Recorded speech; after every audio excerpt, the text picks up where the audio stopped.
उस चिड़िया ने अपना घोंसला नदी पार उस पेड़ पे बनाया हुआ था। मीनू चिड़िया सारा दिन नदी के खूबसूरत नज़ारे देखती रहती थी। मुझे तो कुछ समझ नहीं आता कि इस गर्मी में नदी का पानी इतना कम क्यों हो जाता है। हम पक्षियों को तो गर्मी में ही ज्यादा नहाने की जरूरत पड़ती है। ये बात तो कल मैं भी सोच रही थी। पूरी रात मुझे कल नींद नहीं आई, परंतु मैं अब जान गई हूँ कि हमारी नदी का पानी कम क्यों हो रहा है। अच्छा, तो फिर बताओ रानी कि हमारी नदी का पानी कम क्यों हो रहा है। वो इसलिए कि नदी के पार जो बड़ा सा पेड़ है जिस पे मीनू चिड़िया ने घोंसला बनाया हुआ है, मुझे तो लगता है उस पेड़ की जड़ें नदी का सारा पानी पी रही हैं। और वैसे भी गर्मियों में तो पेड़ पौधों को ज्यादा पानी की जरूरत होती है। इसीलिए मुझे तो शक है कि कहीं ये बड़ा पेड़ हमारी नदी का सारा पानी तो नहीं पी रहा। तुम्हारी बात में दम है रानी। ये बड़ा पेड़ ही हमारे जंगल का सारा पानी पी रहा है। मैं तो कहती हूँ कालू जी, हमें ये बड़ा पेड़ काट देना चाहिए। ना रहेगा पेड़, ना ही हमें पानी की परेशानी होगी। और वैसे भी उस बड़े पेड़ को काट के एक तीर से दो शिकार हो जाएंगे। ये बड़ा पेड़ भी कट जाएगा और साथ ही साथ हम मीनू चिड़िया से अपना पुराना बदला भी ले पाएंगे। वाह मेरी चालाक पत्नी, आज तो मुझे तुम पर गर्व हो रहा है। क्या बढ़िया उपाय दिया है तुमने। वैसे भी मैं मीनू चिड़िया से बदला लेने का कब से सोच रहा था। अब देखो मैं मीनू चिड़िया से पुराने बदले कैसे लेता हूँ। अगले ही दिन कालू कौवा सब पक्षियों को जमा करके मीनू चिड़िया के पास ले आता है। अरे क्या बात है पक्षियों, आप सब मेरे पास क्यों आए हो? सब खैरियत तो है ना? नहीं मीनू चिड़िया, कुछ खैरियत नहीं है, क्योंकि अब हम सब जान गए हैं कि गर्मियों के मौसम में हमारे इस नदी का पानी कम क्यों हो जाता है। तुम्हारा ये बड़ा पेड़ और इसकी बड़ी बड़ी जड़ें हमारी नदी का सारा पानी पी जाती हैं। ये पेड़ तो हम सब पक्षियों के लिए बहुत ही ज्यादा खतरनाक है। अरे तोते पक्षियों, आप सबको मैंने बताया तो था, गर्मियों के मौसम में पानी भाप बन के उड़ जाता है, तभी तो बारिशें भी नहीं होती। बस भाई, ये फालतू बातें करके हमें ना सिखाओ। ये पेड़ हमारे किसी काम का नहीं, ना ही ये पेड़ हमें पल देता है। इसीलिए ये बेकार से पेड़ को हम काट ही डालेंगे। हाँ, इस बेकार से पेड़ को हम काट डालेंगे हम इसे। हाँ मीनू चिड़िया, तुम अपना घोंसला कहीं और जाके बना लो। इस पेड़ को तो अब हम सब पक्षी मिलके काट ही देंगे। अरे सब पक्षियों, तुम सब पागल हो गए हो क्या? आखिर क्यों सब दुश्मन बन गए हो इस पेड़ के? और तुम सबको ये बात पता है ना कि पेड़ को काटना कितना बड़ा अपराध है। बस भाई, हमने फैसला कर लिया है। बस 2 दिन का टाइम है तुम्हारे पास। 2 दिन के अंदर अपना ये घोंसला यहाँ से हटा दो, क्योंकि 2 दिन बाद यहाँ आके हम इस पेड़ को काट देंगे। इतना कहकर ये सारे पक्षी यहाँ से चले जाते हैं। मीनू चिड़िया अब काफी ज्यादा परेशान हो गई थी और पक्षियों की सारी बातें इस बड़े पेड़ ने भी सुन ली थीं और ये भी ये सुनकर काफी ज्यादा उदास हो गया था। अरे पेड़ भाई, क्या हो गया? तुम क्यों इतने ज्यादा उदास हो गए हो? मीनू चिड़िया, तुमने मुझे इस नदी किनारे लगाकर बहुत बड़ी गलती की है। मैं एक बड़ा पेड़ हूँ, सब पक्षी ठीक कहते हैं। मैं किसी काम का नहीं हूँ, एक बेकार पेड़ हूँ, मुझे तो कट ही जाना चाहिए। अरे पेड़ भाई, तुम परेशान क्यों होते हो? कोई भी चीज बेकार या फालतू नहीं होती। ये पक्षी तो बेवकूफ हैं, परंतु आगे तुम देखना, एक दिन इन्हीं पक्षियों को तुम्हारी अहमियत का अंदाजा जरूर होगा। बड़े पेड़, चाहे कुछ भी हो जाए, मैं तुम्हें बचा कर ही रहूंगी।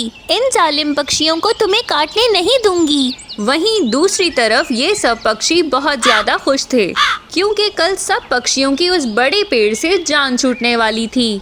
पक्षियों, तुम सब एक साथ कहाँ जा रहे हो? कालू कौवे, हम भोजन ढूंढने जा रहे हैं। आ जाओ, तुम भी हमारे साथ ही आ जाओ।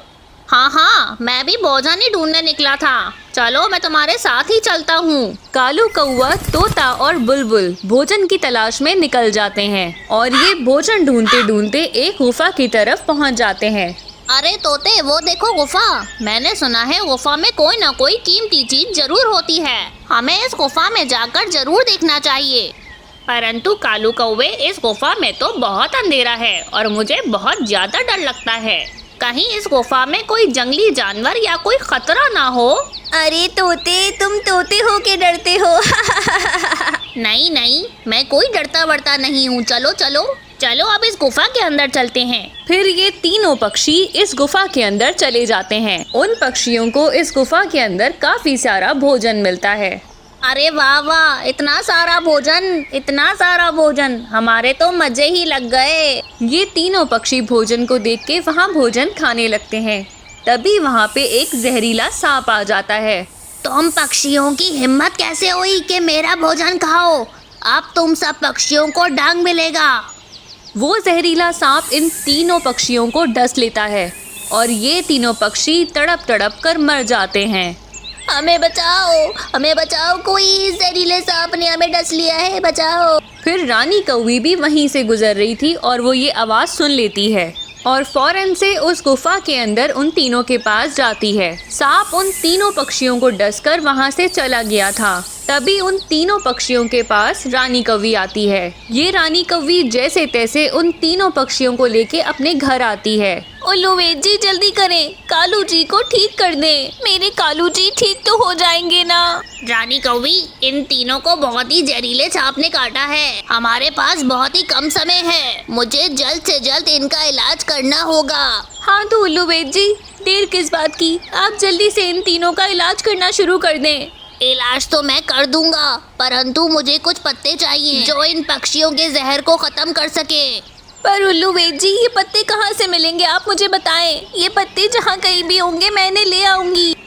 तुम्हें कहीं जाने की जरूरत नहीं है रानी कौवी, ये पत्ते हमारे जंगल से ही मिल जाएंगे। जाओ, नदी के पास जो बड़ा पेड़ है उस पेड़ के पत्ते तोड़ कर ले आओ। उन्हीं पत्तों से मैं इन पक्षियों का इलाज करूंगा।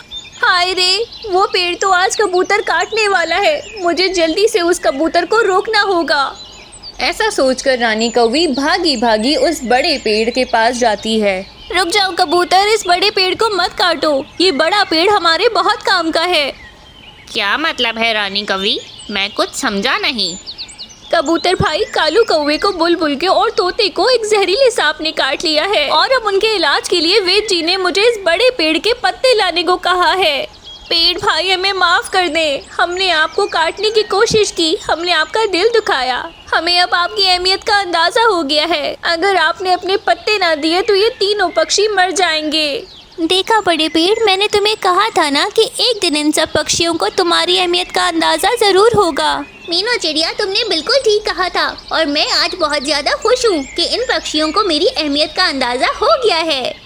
रानी पक्षी, तुम्हें जितने पत्ते चाहिए इसमें से ले लो और जाके उन तीनों पक्षियों का इलाज करवा लो।